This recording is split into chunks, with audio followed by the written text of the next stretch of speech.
आपका हमारे YouTube channel SP classes bye पवन sir में स्वागत है। जैसा कि आप सब जानते हैं कि आज जो आपकी क्लासें होने वाली हैं वो केमिस्ट्री की क्लासें होंगी और न्यूमेरिकल की क्लासें होंगी ना, जिसमें आपको जितनी भी सवालें बन सकती हैं, आपकी परीक्षा में जितनी भी सवालें पूछी गई हैं या फिर जितनी टाइप की सवालें आ सकती हैं उन सब की चर्चा आज हम आपको इस क्लास में करेंगे।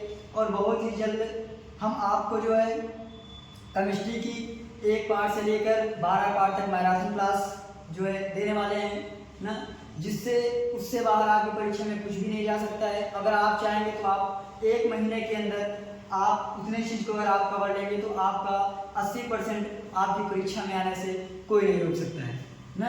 और इससे बाहर जितने भी सवाल अगर आपको हम बता देंगे, इससे बाहर आपको कोई सवाल हो ही नहीं सकती, क्योंकि हम एक एक सवाल जो पिछली परीक्षाओं में पूछा गया है, जो परीक्षा में आ सकती है संभावित ना, उन सारे सवालों पर हम आपको चर्चा करेंगे। और जल्द ही हम आपको एक मॉडल पेपर देंगे जिसमें संभावित प्रश्न आने की जो संभावनाएं हैं वो रहेंगी। अगर आप उतना तैयार करके अगर आप परीक्षा में जाते हैं तो बिल्कुल आप परीक्षा में बढ़िया से बढ़िया अंक लाएंगे। और उम्मीद करते हैं कि आप आने वाली परीक्षाओं में बढ़िया से बढ़िया परिश्रम करके अच्छे से अच्छे अंक प्राप्त करें।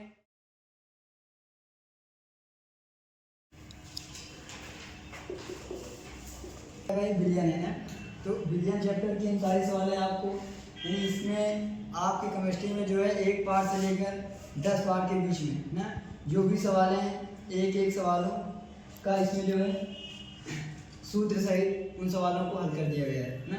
और एक एक सवाल, इससे बाहर आपको कहीं भी कोई भी सवाल नहीं मिल सकती हैं। टाइप आपका वही होगा, सवालों के अंक बदले जा सकते हैं ना, लेकिन सवालें आपको सेम मिलेंगी ना। और आपको एक सीक्वेंस के साथ यानी चैप्टर वाइज सारी सवालें, जैसे मान लीजिए कि पहले चैप्टर हमारा होगा आपका विलयन होगा ना। अगर हम विलयन की बात करें तो मोलरता होता है, मोलरता, नॉर्मलता, मोल प्रभाज ना। तो अगर हम बात करें कि जैसे सवाल नंबर पहले अगर हमारी आपकी दी गई हो कि Na2CO3, Na2CO3, Na2CO3 का मतलब क्या होता है भाई? Sodium carbonate. सोडियम कार्बोनेट का मतलब होता है कि धामन सोडा ना। Na2CO3 के 0.2 मोलर ना विलयन के 500 मिलीलीटर ना के लिए आवश्यक मात्रा ना, उसकी आवश्यक मात्रा क्या होगी ना। तो यानी इसमें देखिए हमको आपको दिया क्या है। अगर हम बात करें मोलरता की तो मोलरता बराबर हमारा आपका सूत्र होता है भार बटे अणुभार बटे आयतन किसमें, लीटर में ना। और अगर 1 लीटर बराबर हम देखेंगे कितना हो जाएगा भाई, 1 लीटर बराबर 1000 मिलीलीटर होता है, इसलिए हम उसमें भी क्या करेंगे 1000 से भाग दे देंगे ना। और जब ये चीज़ में बटे में रहेंगे तो ऊपर जाएंगे तो उल्टा हो जाएगा, अर्थात 1000 बटे आयतन हो जाएगा ना। इसको हम इस तरीके से लिख सकते हैं कि WA इंटू 1000 बटे MA इंटू WB ना। इसका मतलब क्या होता है कि WA का मतलब होता है कि विलय का भार ना, और WB क्या होता है, विलायक का भार। जैसे अगर हम इसमें अगर बात करें इस सवाल में तो WA का मतलब क्या होगा कि WA मान का आपको मान ही निकालना है ना। और देखिए 500 मिलीलीटर दिया है, इसका मतलब ये आपको WB का मान दिया है ना। और MA का मतलब क्या होता है कि अणुभार आपको निकालना है। यहाँ तक बातें समझ में आ रही होंगी ना।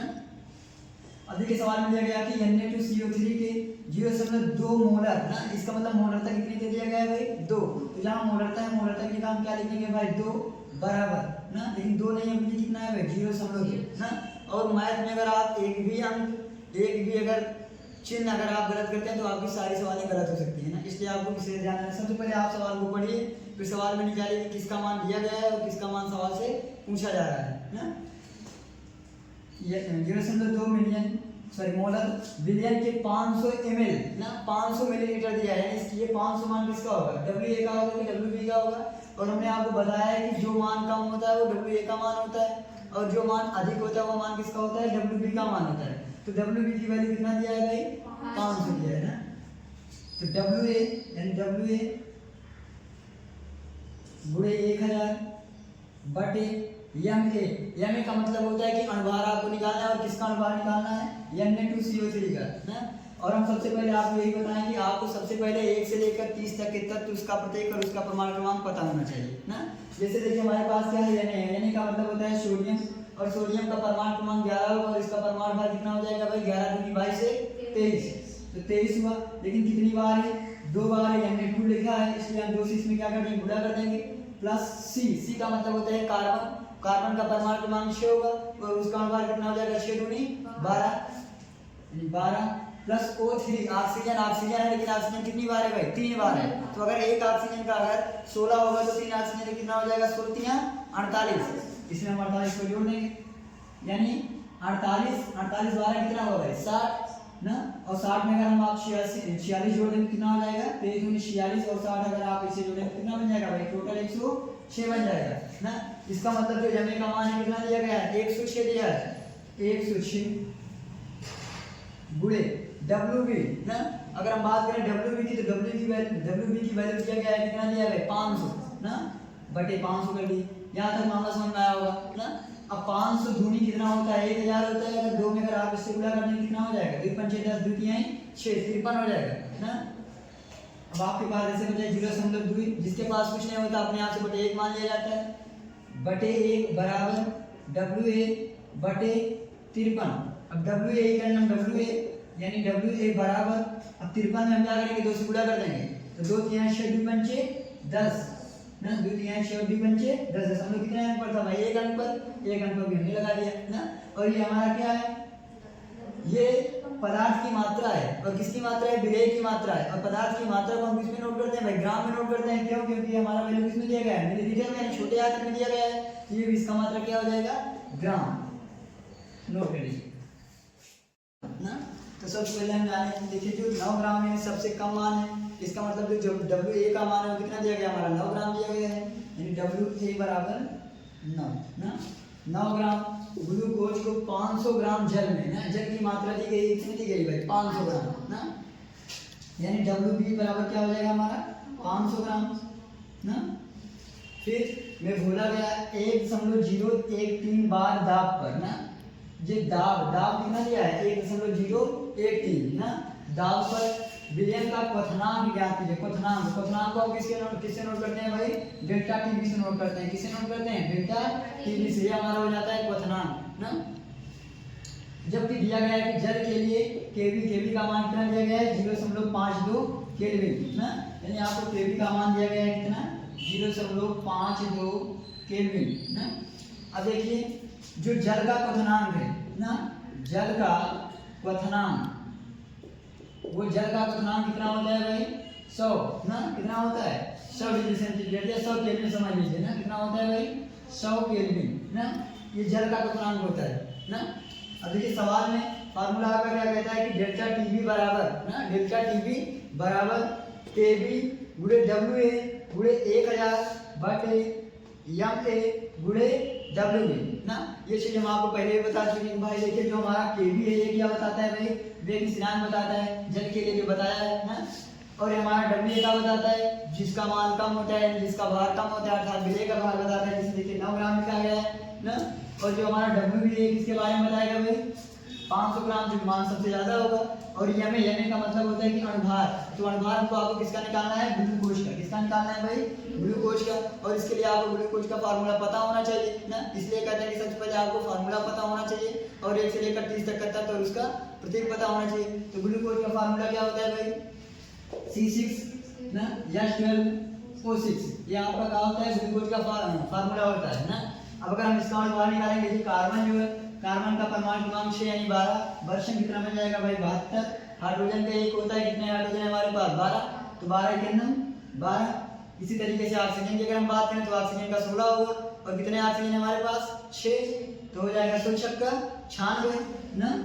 टोटल जोड़ लीजिए 6 6 2 8 8 2 10 0 हाथ से 10 11 11 7 कितना हो गए? 18। यानी टोटल कितना आ गया हमारा? 180 लिख लीजिए। यानी MA बराबर कितना हो गया हमारा? 180। अब रख लीजिए सूत्र पढ़ना क्या लिखा है कि डेल्टा टीवी, तो डेल्टा टीवी बराबर केवी, और केवी का मान दिया गया सवाल में कितना है? 0.52। तो 0.52 गुणे WA का मतलब 9 ग्राम ना। तो गुणे 9 गुणे 1000 अपान MA का मतलब वही अणुभार। और अणुभार आपने निकाला कितना निकाला था भाई?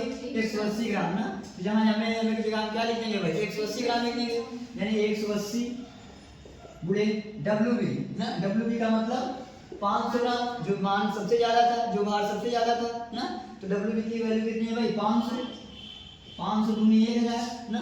इस तरीके से आप काटेंगे तो देखिए 9 गुनी 18 यानी 20 बचे ना। 2 का 9 2 का 9 20 यानी 10 बचा हमारे पास, कितना बचा भाई 0.52/10। अगर हम इसमें 10 से भाग ले लेंगे कितना बन जाएगा 0.052 ना। ये मान निकल गया, किसका मान निकला भाई डेल्टा टीबी का मान निकला। कितना किसका निकला भाई डेल्टा टीबी का मान निकला।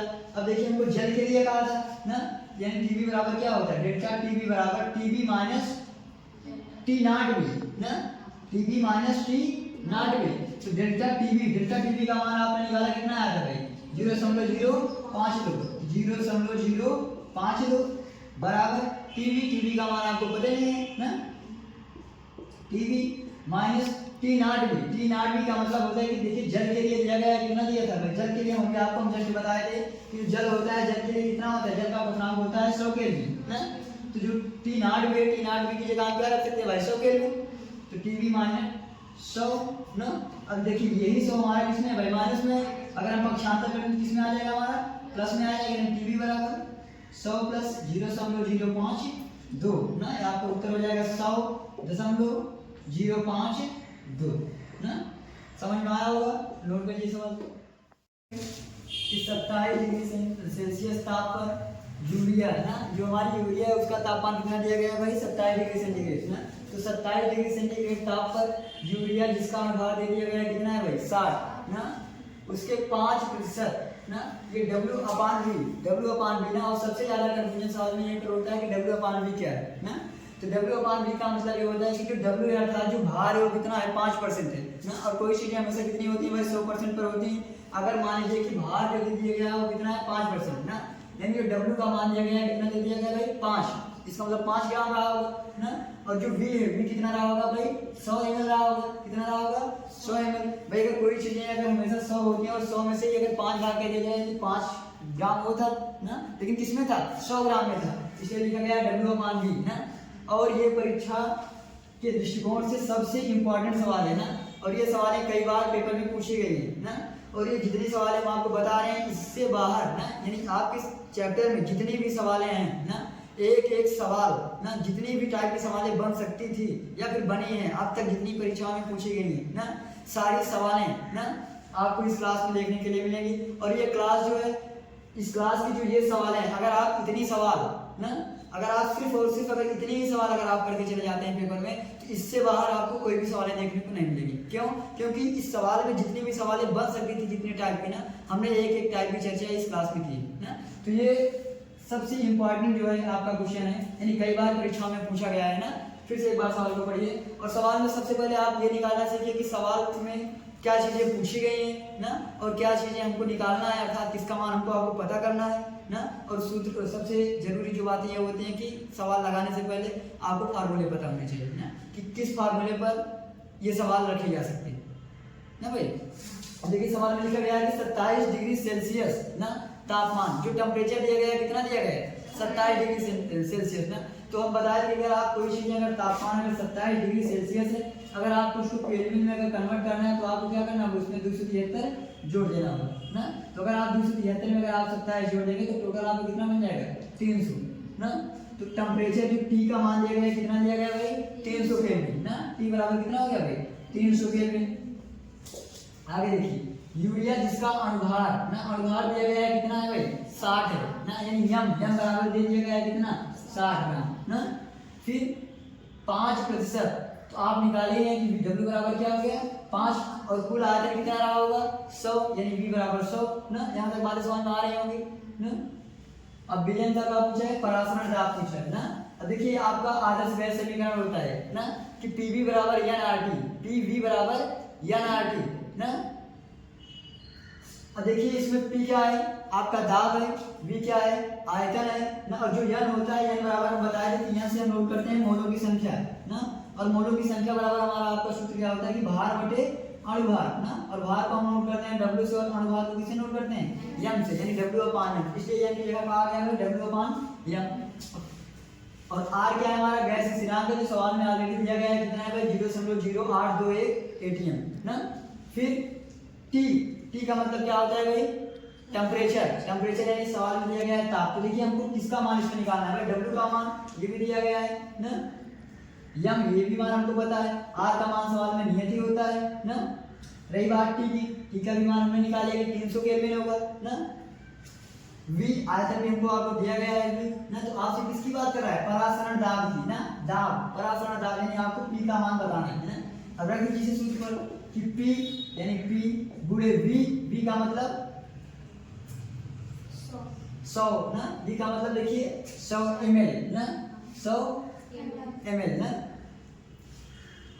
तो 100। अब देखिए 1 लीटर बराबर कितना होता है, 1000 मिलीलीटर ना, तो 100 बटे क्या कर देंगे हम भाई, 1000 कर देंगे ना। ये हो गया हमारा आपका PV बराबर W का मान आपको पता है कितना दिया गया है 5, तो 5 बटे m ना, m का मतलब 60, तो 5 बटे 60 गुणे r का मतलब 0.0821 गुणे t का मतलब 300 ना। अब देखिएगा ये डबल जीरो से आपका ये डबल जीरो कैंसिल हुआ ना, 5 का 5 12 पंचे 60 ना, यानी कितना बचा P गुणे 1/10 बराबर 1/12 गुणे 0.082 गुणे 300 ना। अब देखिए 3 का 3 और 3 चौक 12 ना, आप इस तरीके से काट सकते हैं, 2 दूनी 4 2 पंचे 10 ना, यानी P/5 बराबर। अब अगर जब आप इसको करेंगे तो ये 2 से भी कर सकता है कि 2 चौक 8 2 का 2, यानी आपके पास कितना बचा है 0.004 और गुणे कितना बचा है भाई 100 ना, क्योंकि ये डबल जीरो बचा है 100। यहाँ तक मामला समझ में आया होगा ना। अब देखिएगा भाई अपने आप से करेंगे, यानी P का नाम कितना बन गया हमारा P, यानी P बराबर, अब 5 इसमें हमको आपको क्या कर देना है, गुणा कर देना है ना, तो 5 गुणे 100 कर देंगे तो 500 बन जाएगा, और 500 गुणे 500 गुणे 0.041 ना। अब देखिएगा भाई 5 का नाम 5 5 चौक 20 इतना ना, फिर अब देखिए 2 अंक पर 0 था ना, इसलिए ये 0 जो यहाँ पर लगा दिया कहाँ पर लग जाएगा, यहाँ पर आगे लग जाएगा ना, अर्थात ये 0 को कोई वैल्यू नहीं, 0.041 बन गया हमारा आपका ना। इस 500 के लिए अब ये डबल जीरो में लिखेंगे, 5 के नाम 5 और 5 20 दशमलव कितना अंक पर था, 2 अंक पर था, हमें लगा दिए, ये ATM दाब बन जाएगा ना। सवाल समझ में आई होगी। क्या है भाई ए के बारे में क्या लिखा गया कि ये आपकी क्या है भाई, ये आपकी मान लीजिए यूरिया है और ये आपका क्या है भाई NaCl है ना, और इसमें दिया गया है कि इसकी मोलरता कितनी दिया गया है 0.1 मोल, भाई इसकी मोलरता 0.1 मोल है ना, और NaCl की भी मोलरता कितनी है 0.1 मोल ना। अब दिया है कि विलयन से परासरण दाब किसका अधिक होगा, इसका होगा यूरिया का होगा या फिर NaCl होगा ना। तो ध्यान दीजिए सवाल में जिसका भी ना, अब देखिए कि दोनों में से कौन सा आपके पास ऐसा पदार्थ है जो अधिक से अधिक आयनों में टूट सकता है ना। तो देखिए अगर आप NaCl को देखेंगे तो Na टूट सकता है कि Na+ और Cl- में ना, और जो भी हमारा पदार्थ धनायन और ऋणायन में ज्यादा टूटता है ना, अर्थात उसी का वांठा गुणांक ज्यादा होता है ना। तो इसका वांठा गुणांक कितना है भाई 2 है, और इसका वांठा गुणांक कितना होगा 1 ही होगा, क्योंकि देखिए धनायन और ऋणायन 2 आयनों में टूट रहा है, इसका वांठा गुणांक कितना हो जाएगा भाई 2 हो जाएगा ना। और इतना आप समझ लीजिए कि जिस भी पदार्थ का ना वांठा गुणांक जितना ज्यादा होगा ना, उसका जो है परासरण दाब और क्वथनांक हमेशा क्या होगा ज्यादा होगा ना।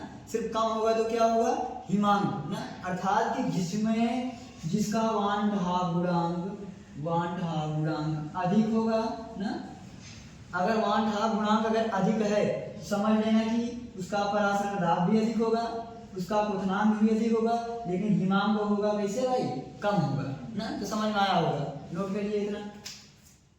क्या होता है भाई अणुभार होता है ना, यानी भार यानी W/अणुभार का मतलब यंग ना, भार बटे अणुभार निकालेंगे तो इसका मान निकल जाएगा मोलों की संख्या 10 ना। और देखिए इसका भार दिया गया है कितना है भाई 180 ग्राम है, तो भार की ग्राम क्या लिखेंगे 180 बटे ना। अब किसके बारे में बात करें जल के बारे में, तो जल का अणुभार निकालेंगे और जल का अणुभार कितना होता है 18, क्योंकि इसका फार्मूला क्या होता है भाई H2O, ऑक्सीजन के लिए तो 16 हो गया, हाइड्रोजन का 1, और कितने हाइड्रोजन है आपके पास 2, तो 2 हाइड्रोजन कितना हो जाएगा 2, यानी 16 तो कितना बन जाएगा 18, और अगर हम 18 से अगर इसमें भाग दें कितना बन जाएगा 18 कितना 18 यानी 10। समझ में आया होगा ना, नोट कीजिए कितना है भाई 60 mm है ना। अब कह रहा है कि ए के 3 मोल यानी ए के यानी बराबर कितना हो गया भाई 3 ना। इसी तरीके से बी के 2 मोल तो यानी बी बराबर कितना हो गया 2। अब कह रहा है कि मोल मिलाने पर प्राप्त मिश्रित विलयन का क्या निकालना है कुल वाष्प दाब ना। क्या निकालना है भाई कुल वाष्प दाब निकालना है ना। तो देखिए ये अवाष्पशील विलयन ना। ये कैसे विलयन होते हैं भाई अवाष्पशील विलयन ना, जिसके लिए हमको आपको क्या करना पड़ेगा। देखिए इसके लिए सूत्र होता है ना कि कुल यानी एक्स ए यानी टोटल वैल्यू निकालना है यानी मोल प्रभाज निकालना है। तो मोल प्रभाज द्वारा हमारा सूत्र होता है कि एन ए का मतलब क्या होता है कि जिसका कम हो ना, जो कम वाला हो यानी ए वाला। तो ए का मान कितना दिया गया है पी ए बराबर कितना दे दिया गया है 80 mm दिया है ना। पी ए बराबर कितना दिया है भाई 80 mm दिया है और पी बी बराबर कितना दिया है 60 mm दिया है ना। यानी बराबर 3 और यानी बराबर कितना दिया है 2। तो यानी का मतलब कितना हो जाएगा भाई 3 ना। और यानी बी का मान कितना हो जाएगा 2 प्लस यानी मतलब 3 यानी 3 बटे कितना आ गया 5 ना। अगर हम भाग देंगे इसमें कितना हो जाएगा 0.6 और इसका कुल मोल प्रभाज यानी का मान कितना ही कर दिया भाई 0.6 ना। यानी के लिए हो गया 0.6 ना। अब यानी का मान निकालना है तो हमेशा मान कितना होता है 1 होता है। अगर 1 में अगर यानी का मान 0.6 है तो कितना बचेगा भाई 1 में आप माइनस कर दीजिए 0.6 को यानी 1 माइनस 0.6 बचेगा आपके पास 0.4 ना। यानी जो b का मान है वो कितना आ गया 0.4 ना। और इसके लिए सूत्र होता है ना कि P नॉट A ना P नॉट A x यानी ना प्लस P नॉट B ना plus P not B x यानी B ना। अब अगर इसमें हम जाएंगे तो P नॉट A का मान दिया गया कितना दिया भाई 80 गुणे 0.6 प्लस 60 P नॉट B का मान दिया गया कितना भाई 60 गुणे 0.4। अब इसमें बोला गया देखिए 48 6 चौको 24 और 48 24 कितना बन जाएगा 8 या 12 के 2 हासिल 4 6 6 7 ना। तो समझ में आया होगा ठीक नोट कर लीजिएगा। 27 डिग्री सेल्सियस यूरिया की ना, जो यूरिया है उसका तापमान कितना दिया गया है 27 डिग्री सेल्सियस ना। तो 27 डिग्री सेल्सियस यूरिया के इन तापमान टेम्परेचर ना T बराबर दे दिया गया सवाल में कितना 27 डिग्री सेल्सियस ना। अगर इसको हम केल्विन में जोड़ना है तो हम क्या करेंगे इसमें 273 प्लस कर दें यानी टोटल कितने बन जाएगा 300 केल्विन ना। यानी T बराबर दे दिया गया कितना है भाई 300 ना। फिर m/10 विलयन थे m/10 ये हमारी क्या है सांद्रता है ना। m/10 हमारा क्या है भाई सांद्रता का मान है। और सांद्रता को हम किससे नोट करते हैं c से नोट करते हैं। c की भी वैल्यू हमको आपको पता चल गई ना। विलयन का परासरण दाब ज्ञात करना है यानी p का मान निकालना है हमको आपको ना। जहां r बराबर दिया है r किसका मान है गैस स्थिरांक का मान है वो दिया गया है 0.0821। अब रख दीजिए इसी फार्मूले पर कि p बराबर c यानी 1/10 गुणे r का मतलब 0.0821 गुणे t का मतलब 300 ना। अब अगर आप देखेंगे तो इसमें आपको क्या करना पड़ेगा कि 0 से 0 को आप कैंसिल कर दीजिए 3 का नाम 3 ना 3 का नाम 3 3 दूनी 6 3 24 0 कितना है ना। दशमलव कितना में पड़ता भाई 1 2 3 4 पड़ता। आप भी लगा दो 1 2 3 4 ना यानी 2.4630 ये आपका उत्तर बन जाएगा ना। सवाल नंबर अगले इसी तरीके से ना कि 3 ग्राम एसिटिक अम्ल ना भाई ये WA का मान दिया गया है। WA का मान कितना है भाई 3 ग्राम है ना। आगे बढ़िए एसिटिक अम्ल तो एसिटिक अम्ल का हमको आपको क्या निकालना पड़ेगा अनुभार यानी Ma का मान निकालना पड़ेगा। अगर हम Ma बराबर निकालने का प्रयास करेंगे तो कार्बन है भाई C तो एक कार्बन का कितना होता है 12 भाई 6 होता है उसका परमाणु क्रमांक लेकिन अनुभार कितना बन जाएगा 12। ऐसे हाइड्रोजन कितने हैं हमारे आपके पास 3 तो अगर एक हाइड्रोजन का एक 3 हाइड्रोजन का कितना बन जाएगा 3 बन जाएगा यानी 12 + 3 फिर कार्बन यानी फिर से 12 ऑक्सीजन कितनी बार है 2 बार है यानी 16 दूनी 32 फिर हाइड्रोजन यानी 1 ना। अगर हम टोटल कर देंगे तो 12 3 15 15 12 27 27 यानी कितना बन जाएगा टोटल 60 बन जाएगा ना क्योंकि 27 3 30 और 30 कितना बन गया 60 ना यानी Ma बराबर मिल गया हमको आपको 60 ना। फिर आगे देखिए सवाल में क्या दिया गया है कि 80 ग्राम बेंजीन है। बेंजीन की मात्रा कितनी है 80 ग्राम यानी Wb का वैल्यू कितना दिया है 80 दिया है ना। अब पूछ रहा है मोललता, तो मोललता बराबर हमारा का फार्मूला होता है कि डब्ल्यू ए ना अपान यम ए इंटू 1000 बटे डब्ल्यू ए। यहाँ तक मामला समझ में आया होगा। आगे अगर देखिए डब्ल्यू ए बराबर दिया है भाई 3 गुणे 1000 बटे यम ए का मतलब 18 की 80 ना। देखिए सवाल लिखा है कि 80। अगर यम ए का मान 60 है तो यम की जगह 60 रख दो ना। फिर डब्ल्यू बी की वैल्यू कितना दिया है भाई 80 दिया है ना। अब 3 दूनी 6 यानी 20 मिला। इस डबल जीरो के सहारे हमने इस डबल जीरो को कैंसिल कर दिया ना। 2 1 2 2 5 6 10 यानी बचा कितना हमारे पास 5 बटे 8। और इसमें भाग दें तो 0.848 ना 0.625। ये सांद्रता दिया है कितना दिया है भाई 10% W/W ना है। ये विलयन का घनत्व ना, विलयन का घनत्व दिया है कितना है 1.2 ग्राम मोल इनवर्स ना। तो क्या पूछ रहा है मोललता पूछ रहा है। तो मोललता के लिए फार्मूला होता है कि W अपान यम ए इंटू 1000 अपान W। तो जहाँ देखिए W का मान कितना दिया गया है भाई 10 ग्राम है ना। अब बताया गया W 10 ग्राम है ना। अगर भाई एक मान दिया गया है कोई चीज़ में से कितनी होती है 100% होती है। अगर एक चीज़ अगर 10% तो दूसरी वाली कितने परसेंट होगी 90% होगी। यानी W का मान दिया गया कितना है भाई 10 यानी 10 गुणे 1000 बटे यम ए मतलब ग्लूकोज का आपको निकालना होगा अनुपात। और पिछले सवाल में ग्लूकोज का अनुपात निकाला गया था कितना आया था 180 आया था। यानी 180 गुणे डब्ल्यू का मतलब कितना भाई 90 ना 90 ग्राम।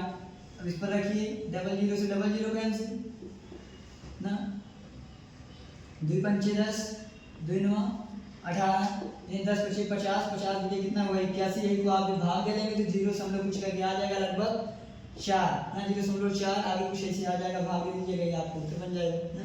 अगर हम बात करें इसमें अगर मोललता जिसमें पूछा है तो मोललता के लिए सूत्र होता है कि परसेंटेज तो कितने परसेंट था भाई 10%। 10 गुणे डी यानी घनत्व कितना दिया था 1.20 ग्राम 1.20 ग्राम गुणे 10 बटे यानी का मतलब कितना 180 ना भाई 180। इसी तरीके से आ रहा है कि देखिए अगर ग्लूकोज का सूत्र होता है C6H12O6 ना भाई कार्बन का 1 का 12 होगा तो 6 कितना बन जाएगा 72 हाइड्रोजन का 1 तो कितने हाइड्रोजन है हमारे पास 12 तो 12 हाइड्रोजन कितना बन जाएगा 12। ऐसे ऑक्सीजन है ना और ऑक्सीजन का 1 कितना होता है 18 और कितने ऑक्सीजन है 6 और 18 का ही होगा। ऑक्सीजन का तो 16 होना चाहिए ना भाई क्योंकि ऑक्सीजन का परमाणु क्रमांक 8 है तो 8 दूनी 16 यानी 16 छक्का 96 6 2 8 8 10 के 0 हासिल 1 10 11 11 7 18 यानी 180 होगा ना। और 180 हमने आपने लिख भी दिया है यानी 1 0 से 1 0 कैंसिल 2 5 6 10 2 9 18 5 इसमें बुला करिए 5 में 0 5 में 10 के 0 हासिल 1 5 के 5 1 6.2 अंक पर हमने भी लगा दिया ना। इसका मतलब कितना मिला हमारे पास 6 बटे 9 यानी 3 दूनी 6 3 3 का 9 यानी 2 बटे 3 ना यानी 0.66 यानी 0.67 आ गया। इसी तरीके से दिया है मोल प्रभाव निकालने के लिए ना। तो मोल प्रभाव देखिए यहाँ आपने देखा ना कि 2 बटे कितना आया था 3 आया था। इसका मतलब एक कितना होगा 2 दूसरा कितना होगा 3 ना। डायरेक्ट यहीं से आप बना लीजिए एक कितना है भाई 2 दूसरा कितना है 3 ऊपर लिख दीजिए 2 बटे 2 प्लस 3 यानी 2 बटे 5 0.4 ना। समझ में आया नोट कर लीजिएगा सवाल। आवासशील विलेय पदार्थ जिसका मोलर द्रव्यमान दिया गया कितना है भाई 40 ग्राम ना। मोलर द्रव्यमान कितना दिया गया है 40 ग्राम के उस द्रव्यमान की गणना कीजिए जिसको 114 ग्राम ऑक्टेन में घोलने पर उसका वाष्प दाब 80% तक कम हो जाए। कितना कम हो जाए भाई 80% कम हो जाए ना। अब देखिए आवासशील विलेय इसके लिए फार्मूला होता है कि P0V माइनस P अपान P0V ना यानी Na अपान Nv। Na का मतलब क्या होता है कि भार बटे अणुभार विलेय का और ये विलायक का भार बटे अणुभार ना। अब देखिए सवाल में दिया गया है हमारा कि एक आवासशील विलेय पदार्थ जिसका मोलर द्रव्यमान ना विलेय पदार्थ का मोलर द्रव्यमान है इसका मतलब Na ना Na बराबर दिया गया सवाल में कितना 40 ग्राम ना। आगे कि उस द्रव्यमान की गणना कीजिए जिसको 114 ग्राम ऑक्टेन में घोला जाए ना। किसमें घोला जा रहा है 114 ग्राम में अर्थात जो WB है वो कितना दिया गया है 14 ग्राम दिया गया है और किसमें बोला जा रहा है ऑक्टेन में ना। और ऑक्टेन का फार्मूला क्या होगा C8 ना भाई। आग कितने नंबर पर है 8 नंबर पर है ना। तो C8 यह कितना बन जाएगा 8 × 16 16 तो कितना बन जाएगा भाई 18 ना। और एक का होता है तो 12 98 प्लस 18 यानी टोटल कितना बन गया 8 से 14 के 4 हाथ से 9 10 से 11 यानी 114 भाई। ऑक्टेन का परमाणु भार निकाल लिया गया कितना आ गया 114 ना। ऑक्टेन में घोला जाए ना जिसको 114 ग्राम ऑक्टेन में घोला जाए। और ऑक्टेन का भी आपको पता चल गया कितना आया 114 ना यानी Mb।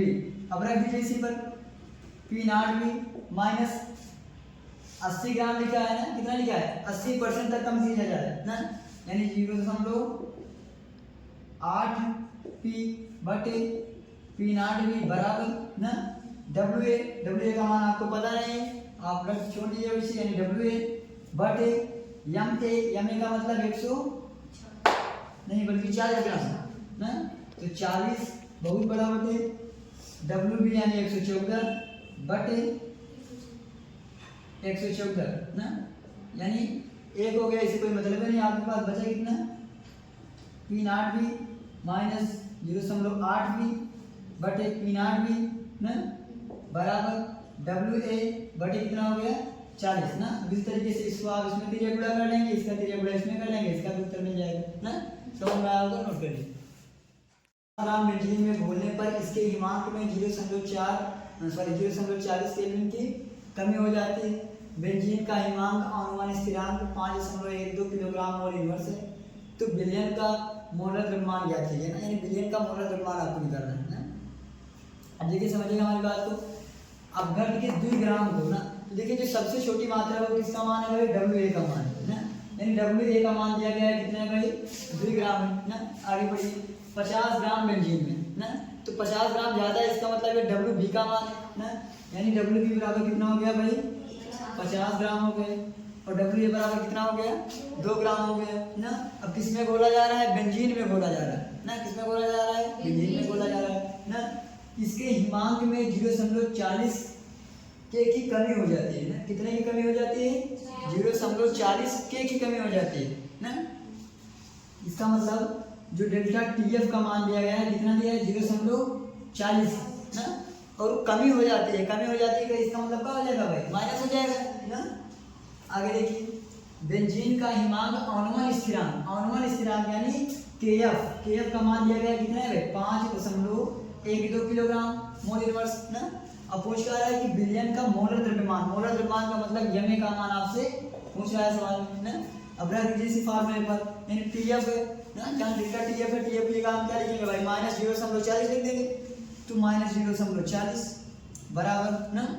फिर देखिए क्या लिखा है KF लिखा है ना। और KF का मान देखिए सवाल में दिया गया है कितना दिया गया है 5.12 यानी 5.12 गुणे WA यानी छोटी वैल्यू 2 गुणे 1000 बटे MA का मान आपको पता करना है और गुणे WB का मतलब 50। अब देखिएगा 50 दूनी 100 यानी आपको मिल गया 20 और 20 दूनी कितना मिल गया 40 ना। 20 दूनी कितना मिल गया भाई 40 यानी माइनस 0.40 बराबर 5.12 गुणे 40 ना। अपान का लिखा है भाई MA। अब इसमें हम गुणा करेंगे अपने आप से एक मान आएगा भाई जिसके पास कुछ नहीं होता उसके पास क्या होता है भगवान ने दिया होता है ना। 0.40 को हम MA से गुणा कर देंगे यानी 0.40 MA बराबर 5.12 गुणे 40 ना भाई। अगर हम MA बराबर निकालने का प्रयास करें तो क्या बन जाएगा भाई 5.12 ना गुणे 40 और बटे 0.40 ना भाई। दशमलव की सीध में मामला खत्म ना भाई। अब 40 से 40 कट गया कितना बचा हमको आपको 5.12 तो समझ में आया होगा सवाल। अगर समझ में आया तो नोट कर लीजिएगा ना भाई। दशमलव की सीध में था तो दशमलव गायब हो गया यहाँ 0.40 था ना। तो 40 का नाम कितना हुआ 40 हो गया तो कितना बचा है 512 बचा है ना। जो 5.1 इसको हटा के 512 लिख लीजिए।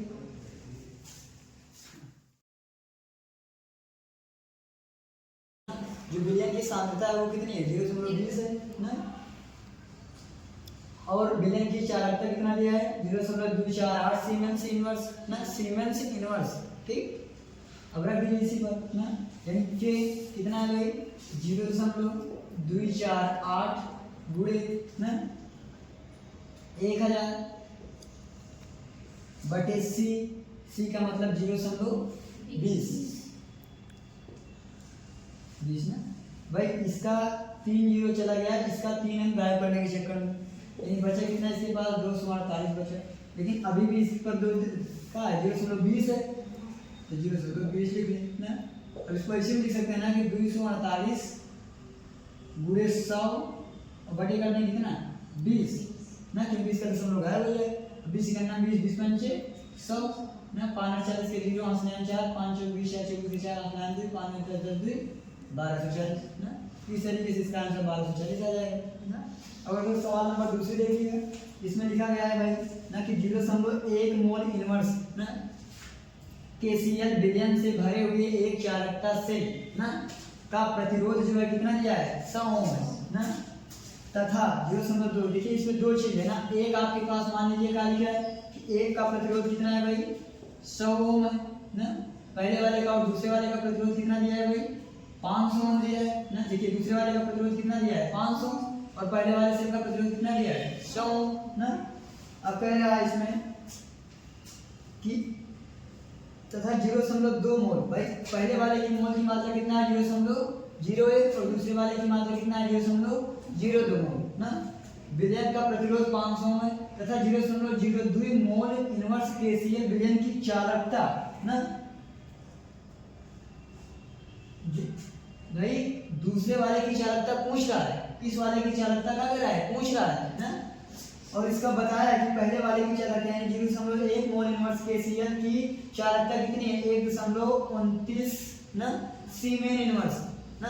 तो इसकी चालकता दे दिया है, इसकी चालकता कितना दिया है ना 1.29 सीमेन इनवर्स ना।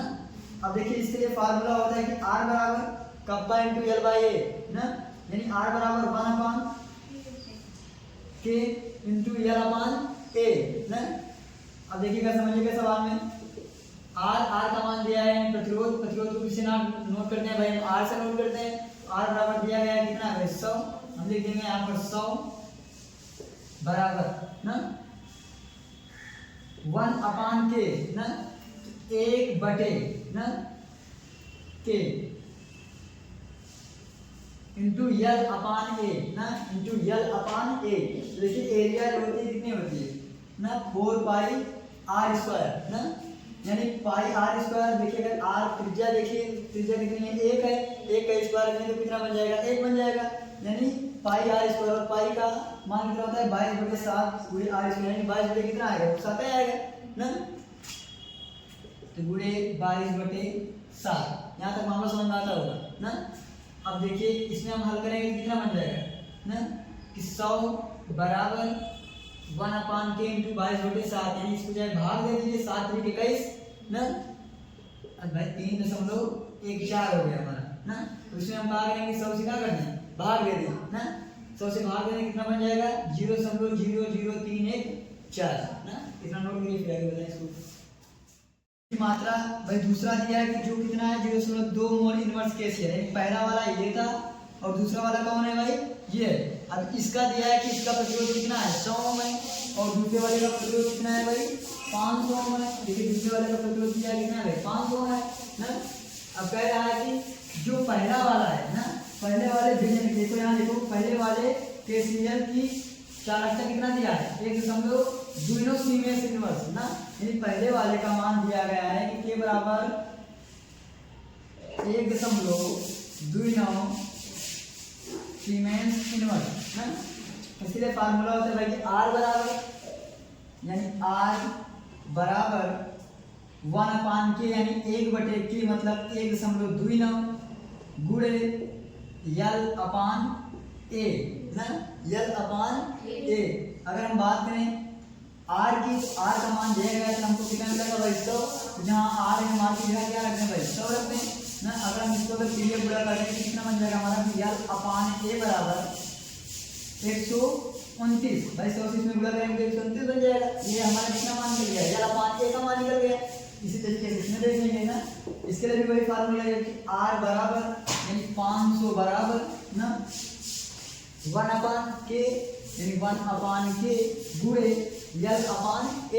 तो जहाँ यल अपान है, यल अपान ए की जगह हम क्या रख सकते हैं भाई 129 ना, 129 बटे ए कर दी ना, यानी 500 बराबर 129 बटे के बटे करने के इससे ये बन जाएगा हमारा। जब के बराबर निकालेंगे तो बन जाएगा हमारा 129 बटे 500 ना। अब देखिए इसको हम ऐसे कर सकते हैं कि 129 बटे 5 गुणे 10 की पावर -2 ना, तो 5 दूनी 10, 5 25 और 5 40, यानी आगे हमको आपको मिल गया 25.8, लेकिन 10 की पावर -2 लगा है, इसका मतलब 2 और इधर आ जाएंगे ना, कितना बन जाएगा 0.258 ना, कितना मिल गया हमको आपको 0.258 ना, तो 0.258 मिल गया। कितना मान निकला भाई, ये दूसरे विलयन की चालकता निकल गई आपको, दूसरे विलयन की चालकता आपको पता चल गई कितनी आ गई भाई 0.258 ना। अब इसी तरीके से अगर इसका प्रतिरोध पूछता है तो 0.258 गुणे 1000 ना बटे कितना कर दीजिए आप 2 कर दीजिए, 1000 से गुणा करने के बन जाएगा आपका 258 बटे 2 कर दीजिए, 2 1 9 2 2 2 4 ना, और दोनों 18 129 आ जाएगा ना। तो समझ में आया होगा, नोट कर लीजिएगा। इस तरीके से सवाल में आपसे पूछा गया है ना, ये आपका भौतिक रसायन चैप्टर के सवाल है, और देखने पर ऐसे लगता है कि सवाल बहुत सारे कठिन होंगे, लेकिन ये इसमें कुछ भी नहीं है ना। जैसे आप देखिए इसमें लिखा है कि डेनियल सेल के लिए मानक सेल विभव का आपको मान ज्ञात करना है, और उसका मान दिया है कि मानक सेल विभव का मान कितना है 1.1 वोल्ट है ना। अब आपसे पूछ रहा है कि जो नीचे अभिक्रिया दी गई है इसकी गिब्स ऊर्जा के मान करने के लिए, और देखिए गिब्स ऊर्जा का सूत्र होता है हमारा कि -n × F गुणे E0 से, जहाँ F क्या है फैराडे नियतांक, तो इसका मान हमेशा नियत होता है सवाल में 96,500। ठीक, अब देखिए अगर हम जेडियन जो हमारा जेडियन अपघटित हुआ वो किसमें गया, जेडियन 2+ में गया ना, तो इसमें कितने इलेक्ट्रॉन कितने चार्ज हमको आपको मिले +2 चार्ज, यानी 2 चार्जों का आदान प्रदान हुआ है ना। अब देखिए लिखा है कि डेल्टा G0 बराबर -n ना, तो जो हमको आपको आवेश में है वो कैसे होने चाहिए, माइनस में होने चाहिए ना, तो -n यानी -2 गुणे F यानी 96,500 गुणे E0 से, और E0 से का मान दिया है 1.1 वोल्ट ना। देखिए अगर इसका दशमलव गायब करना है हमको आपको, तो इस तरीके से कि -2 गुणे 96,500 ना गुणे 11 करने का, और ये 0 खत्म कर देंगे ना। यस, अब देखिएगा ना 11 से गुणा करेंगे, देखिए 11 में 0, 11 बचे 55 के 5 हासिल आएंगे 5, 11 से 66 66 5 61 के 1 हासिल आएंगे 6, 11 99 99 अगर आप 6 जोड़ेंगे कितना बन जाएगा 105, और गुणे क्या लिखा है -2 ना। अब इसको जब हम हल करेंगे तो 2 0 में 0, 2 पंचे 10 के 0 हासिल, 2 का नाम 2 1 3, 2 पंचे 10 के 0 हासिल, 2 का नाम 2 यानी -21 0 3 00, यही आपका आंसर बन जाएगा। ठीक, और इस तरीके से नीचे सवाल दिए गए हैं कि निम्नलिखित सेल के मानक ईएमएफ की गणना कीजिए ना, जेडियन 2+ Cu2+ और Cu ना। अब दिया गया है कि जेडियन का कितना है -0.76 वोल्ट है, और कॉपर का कितना है +0.34 वोल्ट है। इसके लिए सूत्र होता है भाई ना, ईएमएफ की गणना करना है, अगर आप उसके लिए फार्मूला बनाएं कि E cathode minus E anode ना, तो कैथोड का मान कितना दिया गया है भाई 0.34 ना, तो 0.34 माइनस E एनोड, और एनोड पर कौन सा है भाई उस पर भी माइनस है, यानी -0.76, तो -0.76 आपको बन जाएगा प्लस में 0.34 प्लस 0.76, 6 4 10 के 0 हासिल 7 10 11 ना, दशमलव कितने अंक पर था, 2 अंक पर था 1.10, यही 1.10 वोल्ट। ठीक, यही आपका उत्तर बन जाएगा। ठीक है भाई, सवाल में लिखा गया कि 0.05 मोल इनवर्स NaOH विलयन के कॉलम का व्यास 2 सेंटीमीटर। अगर भाई जो कॉलम का व्यास यानी d बराबर 2 दिया है तो त्रिज्या कितनी हो जाएगी, आधी, व्यास की आधी होती है त्रिज्या, तो अगर व्यास 2 सेंटीमीटर है त्रिज्या कितना हो जाएगा भाई 1 सेंटीमीटर हो जाएगा, r बराबर 1 लिख दिया गया ना। एवं लंबाई 100 सेंटीमीटर है, तो लंबाई यानी l बराबर कितना मिल गया भाई हमको, आपको 100 सेंटीमीटर मिल गया ना। अब कह रहा है कि विलयन की कॉलम का प्रतिरोध, जो कॉलम का प्रतिरोध दिया है यानी R बराबर हमको दिया है कितना 5.55 गुणे 10 की पावर 3 ना। अब कह रहा है कि इसका प्रतिरोध बताओ, इसकी चालकता बताओ और इसकी मोलर चालकता बताओ ना। अब समझने का प्रयास करिएगा भाई। प्रतिरोध R बराबर फार्मूला होता है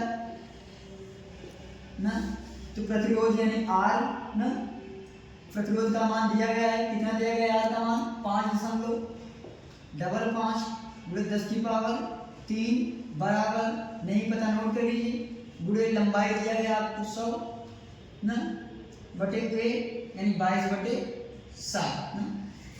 अब देख लीजिएगा, अगर जब आप इसको हल करेंगे ना तो निकल जाएगा, इसके इतने बराबर हमको आपको मिल जाएगा 174.4। ठीक, जब आप कैलकुलेशन करेंगे इतना तो आप कर ही सकते हैं अगर आप इंटर के साथ में तो ना, और इसको करिएगा, ये आपके लिए होमवर्क होगा ना, और इतना आपको मिल जाएगा, इसका मान पता चल गया। अब आगे देखिएगा, दिया है कि चालकता निकालिए और चालकता बराबर फार्मूला आपका ये होता है ना। अब देखिएगा बराबर 1/, इसकी वैल्यू आप रख लीजिए, इसका मान कितना निकाले आप 174.4 ना, 174.4। अगर जब आप इसको हल करेंगे तो आपका मान आ जाएगा 5.73 गुणे 10 की पावर -3। ठीक, इस तरीके से आपका चालकता निकल गया।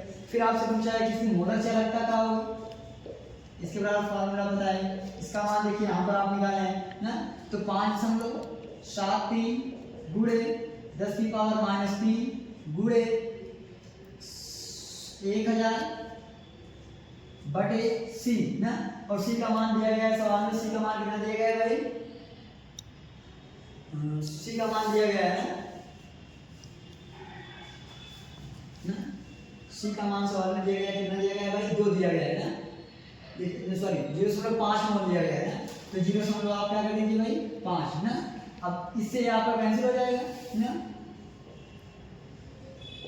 5.73 बटे 0.5, ऊपर नीचे सबसे आप गुणा कर दीजिए, जब ऊपर सबसे गुणा करेंगे तो आपको मिल जाएगा 573, नीचे से गुणा करने पर मिल जाएगा आपको 50 ना, भाग दीजिए 50 50 बचा 7 बन गया 73 ना, 50 दूनी 50 बन गया 23, 50 चौको 200 ना, मिला आपको 30 बन गया 5 30, 50 से करिए 12.46, यही आपका उत्तर मिलेगा। ठीक, अगर आ जाइए आप सवाल में नीचे देखिएगा, इसमें भी लिखा है कि 298 देखिए, सवाल जो है कई बार परीक्षाओं में पूछे गए ना, बोर्ड की परीक्षाओं में, और देखिए जितने भी सवाल हम आपको बता रहे हैं ये कहीं ना कहीं आपके लिए बहुत ज़्यादा इंपॉर्टेंट है, और ये प्रीवियस ईयर में पिछली परीक्षाओं में कई बार इस सवाल को पूछा भी गया है, और जितने भी सवाल हम आपको बता रहे हैं इससे बाहर आपकी परीक्षाओं में कोई भी ऐसे सवाल नहीं है कि जो आपको सवाल आ सकता है। अगर आप इतना कंप्लीट कर लिए, चाहे जो कोई नया बच्चा जुड़ा हो अभी भी क्लास में या पहले से जुड़ा हो, अगर इतनी सवाल अगर आपको अगर आ रहे हैं, अगर आप इतना भी पढ़ के चले जाएंगे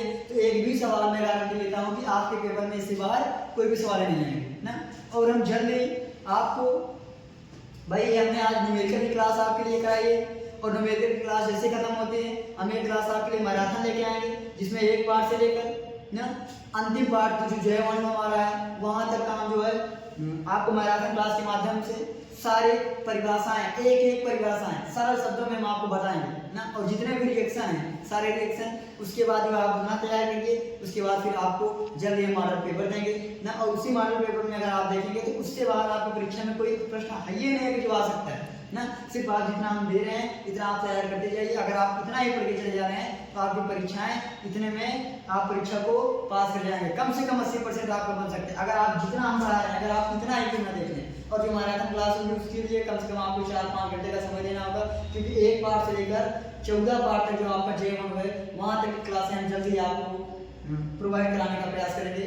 ठीक, देखिए सवाल जैसे लिखा है कि 298 केल्विन पर 0.20 मोल एसीएल विलयन की चालकता इतनी है सेमी इमर्सिव, तो कहा पूछा है इसकी मोलर चालकता, फार्मूला होता है कि ना, तो देखो इसका मान दिया गया है, कितना मान दिया गया है 0.248 गुणे 1000 बटे कितना है भाई 0.20 कर दीजिए 0.20, देखिए 1000 से गुणा हुआ तो ये खत्म हो गया, 248 मिल गया, बटे कितना लिखा है 20, अगर बटे का 20 हटाएंगे तो ऊपर 100 बढ़ाएंगे, 20 का 20 पंचे 100, 5 से गुणा कर दीजिए, 5 40 के जीरो हाथ में 4, 5 24 या 24 के 4 हाथ से 2, 5 में 10 10 2 12 1240 आपका उत्तर बन जाएगा। ओके।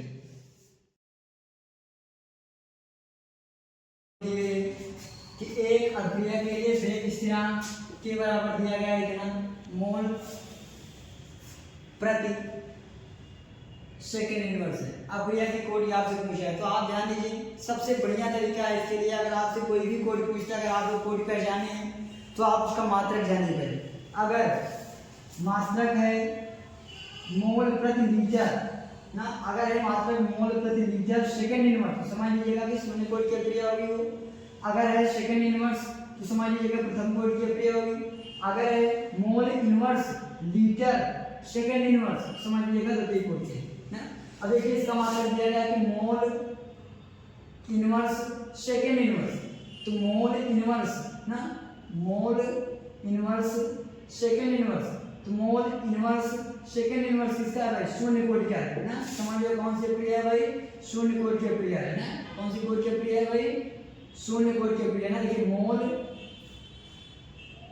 ना, मोल यल इनवर्स में है और आपका सेकेंड भी इनवर्स में है ना। तो समझ लो कौन सी अभिक्रिया भाई, शून्य कोटि की अभिक्रिया। अगर यहीं पर मान लीजिए इसको ना दे करके अगर आपको दे दिया गया होता है कि सेकंड इनवर्स, समझ लेना कि कौन सी कोड की अभिक्रिया होती है वो प्रथम कोड की ना। तो इस तरीके से कौन सी अभिक्रिया थी भाई, प्रथम कोड की। इसके पहले जो हम लिखे थे वो कौन सी थी भाई, शून्य कोड की अभिक्रिया थी। ठीक, सवाल नंबर अगला देखिएगा, एक प्रथम कोड की अभिक्रिया N2O5 इतना इतना ऐसे रिएक्ट करके दे दिएगा। अब सवाल तो देखने में ऐसा लग रहा है कि सवाल बहुत सारे कठिन है ना, लेकिन बिल्कुल आसान है ना, समझने का प्रयास करिएगा भाई ना।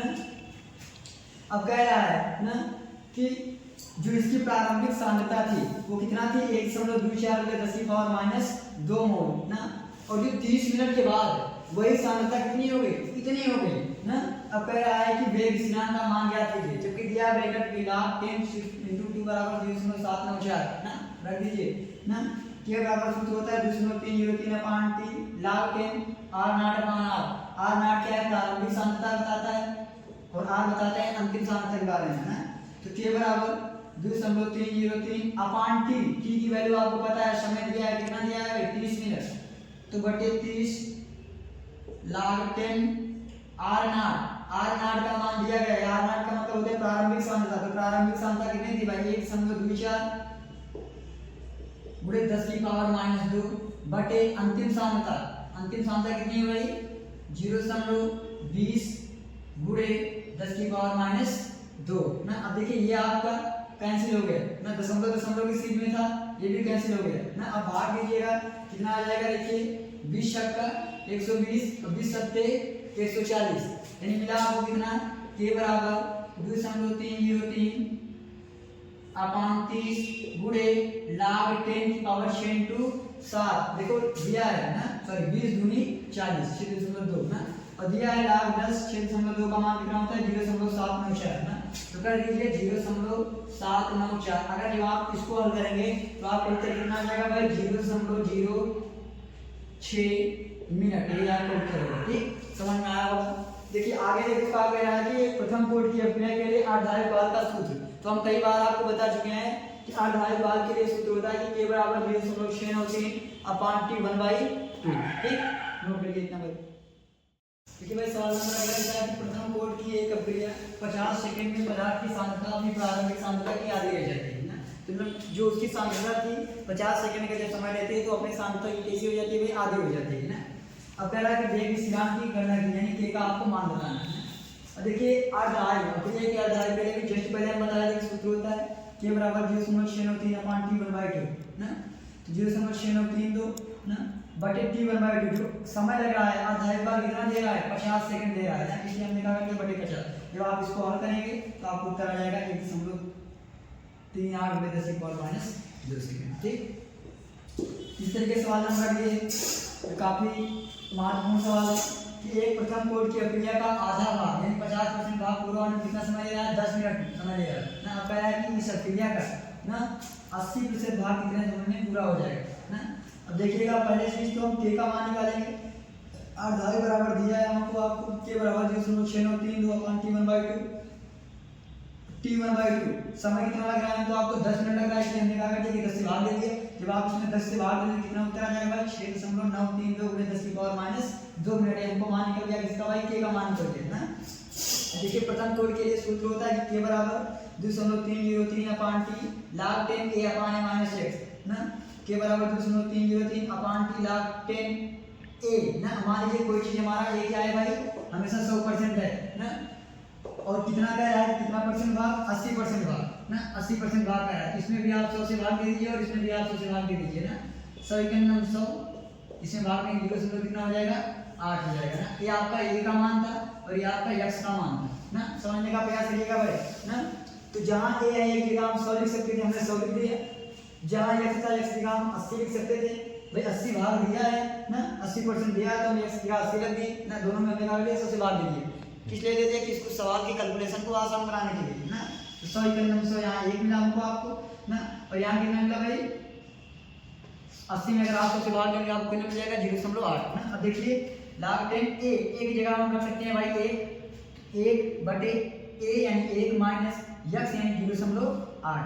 अगर जब 1 में से 0.8 घटाएंगे तो हमको मिलेगा भैया 0.2। ठीक, आगे देखिए के, अब के का मान आप निकालिए कितना आया, 6.932 गुणे 10⁻⁻2 बराबर 2.303 अपान टी ना log 10 a अपान ना भाई 1 बटे 0.2। ठीक, अब इसके आगे ना जब आप इसको हल करेंगे अब इतना तो आप हल ही कर सकते हैं ना, इसका भी कोई ना कोई कुछ ना कुछ उत्तर आ जाएगा ना। 23 कुछ मिनट रह जाएगा, 23.32 ऐसे कुछ मिनट आ जाएगा। ठीक, जो आपका रासायनिक बल देखिए, अगर इसमें से सवाल आते हैं तो इन दो सवालों में से कोई एक सवाल का आना बिल्कुल लगभग तय होता है ना। और देखने में ऐसे लगता है कि बहुत सारे कठिन सवाल है, बिल्कुल आसान है ना। देखिए सवाल में पूछा गया है तो आप समझने का प्रयास करिए कि प्रथम कोट की अक्रिया का अर्धआयुकाल, अक्रिया का अर्धआयुकाल कितना है भाई, 60 मिनट है। और अक्रिया के अर्धआयुकाल के लिए आपको फार्मूला पता है ना, के बराबर 0.6932 अपान टी 1/2 ना। और कितना है भाई, 60 मिनट है ना। कितने समय में अक्रिया का 90% भाग पूरा हो जाएगा। तो अगर आप उसको हल करिएगा तो 0.6932 अपान टी 1/2 समय दे रहा है कितना भाई, 60 मिनट ना। तो अगर आप इसको हल करेंगे तो आपको मिल जाएगा के बराबर 0.01155। ठीक, ये आपका आ जाएगा भाई के का मान ना। अब यही मान आप उठा के रख दीजिएगा ना। अब प्रथम कोट की क्रिया के लिए कहा है, प्रथम कोट की क्रिया के लिए आपका फार्मूला होता है कि k equal to 2.303 upon T log 10 a upon a minus a। देखिए के का मान आपने यहाँ से निकाल लिया, कितना है भाई 0.01155 बराबर 2.303 अपान कितना कह रहा है, 90% भाग कह रहा है। कितना भाग कह रहा है, 90%, 90। तो फिर आप ये रहने दीजिए, क्या लिख रहे हैं ना, टी बराबर log 10। अब देखिए जो a होता है, a का मान हमेशा कितना होता है भाई, 100 होता है ना। तो 100 बटे 100 माइनस कितने परसेंट का है भाई, 90%। 100 माइनस 90 कर दीजिएगा। ठीक, अब देखिएगा जब आप p बराबर निकालेंगे तो आपका हो जाएगा 2.303 बटे 0.01155 ना log 10 ना 100 भाई 100 यहाँ पर है, 100 में से आप कितना करेंगे, 100 में से अगर आप 90 घटाएंगे कितना बच जाएगा, 10 10 दाम 100। और log 10 का मान कितना होता है भाई, 1 होता है ना। तो log 10 की जगह हम इतने लिया क्या लिख सकते हैं भाई, 1 लिख सकते हैं। कैसे लिख सकते हैं हमने आपको बता दीजिए ना, तो 1 कर दीजिए। यानी अगर जब आप इसमें इसको अगर आप भाग दें तो आपको कितना आ जाएगा भाई, 199.39 मिनट ना। उम्मीद करते हैं कि सवाल आपको बहुत बढ़िया समझ में आया होगा। अब देखिए इसी तरीके से एक सवाल ये लिया और इन दोनों सवालों में से एक का आना तय है। ठीक, देखिएगा थोड़ा सा किसी भी लीजिए कि प्रथम कोट की अक्रिया का 3/4 भाग पूर्ण करने में लगा समय अर्धक्रिया को पूर्ण करने में लगे समय का दोगुना होता है। मान लीजिए अगर कोई चीज अगर 100% है, अगर उसका 3/4 आप करेंगे तो 3/4 करिएगा 25 को 100, 25 नहीं 75 भाग, यानी a की वैल्यू आपको पता चल गई कितना दिया है भाई, सॉरी x की वैल्यू कितना दिया है भाई, 75 दिया है। देखिएगा भाई पहले अक्रिया की अर्धआयुकाल कह रहा है ना, तो सूत्र होता है के बराबर 0.693 बटे ना T1/2, यानी T1/2 चाहे कर दीजिए चाहे T50 कर दीजिए, दोनों बात एक है, कर दीजिए T1/2 ना। अब देखिएगा भाई अगर जब हम इसको निकालेंगे T1/2 बराबर 0.693 बटे ना, थोड़ा सा प्रथम कोट की अक्रिया का 3/4 भाग पूर्ण करने में लगा समय अर्धक्रिया को पूर्ण करने में लगा समय का दुगुना होता है ना। तो देखिए कोई चीज़ हमारी 100% में, अगर 100% का 3/4 निकालेंगे तो 25 चौको 100, 25 नहीं 75। ठीक, समझने का प्रयास करिएगा। सूत्र होता है हमारा k बराबर 2.303 upon T log 10 a upon a minus x ना, रखिएगा k बराबर 2.303 अपान टी 1/2 ना log 10 a का मान हमेशा कितना होगा भाई 100 बटे 100 माइनस x, यानी कितने परसेंट का है देखिए अर्ध आयु बात, कितने का की बात कर रहा है अर्ध, अर्ध का मतलब आधा, यानी 100 बटे 50 ना। अब इसको हल करेंगे तो हो जाएगा हमारा k बराबर 2.303 t 1/2 log 10 ना भाई 100 में से आधा करेंगे आप 50 मिल जाएगा भाई 100 बटे आपने किया 50 तो 50 दूनी 100 यानी log 10 की पावर 2। मान लीजिए इसको समीकरण नंबर 1 ना, इसी तरीके से आ जाइए इस साइड, फिर से वही मामला कि k बराबर 2.303 ना बराबर 2.303 अपान टी, अभी टी कितना दिया है 3/4 भाग दिया है, टी 3/4 log 10 a का मतलब 100 बटे a यानी 100 माइनस x का मान आपने निकाल लिया कितना है भाई 75 आया ना। ये आपका हो जाएगा k equal to t k equal to 2.303 बटे t 3/4 log 10 ना। अब देखिए 100 में से अगर आप 75 घटाएंगे तो आपको 25 मिलेगा और 100 बटे अगर आप 25 करेंगे तो 25 को कितना आ जाएगा 100 यानी log 10 की पावर 4। इसको आप इस तरीके से लिख सकते हैं कि k बराबर 2.303 अपान t 3/4 2 log 2, आपका हो जाएगा 2 log 2। इसको मान लीजिए समीकरण नंबर 2। जब अगर आप पहले और दूसरे में अगर कंपेयर करेंगे तो k से आपका k कैंसिल हो जाएगा, इससे आपका ये कैंसिल हो जाएगा और log 2 से आपका log 2 भी कैंसिल हो जाएगा ना। बचा कितना आपके पास t, कितना बचा है ना भाई कि t ना 1/2 बराबर ना कितना बचा है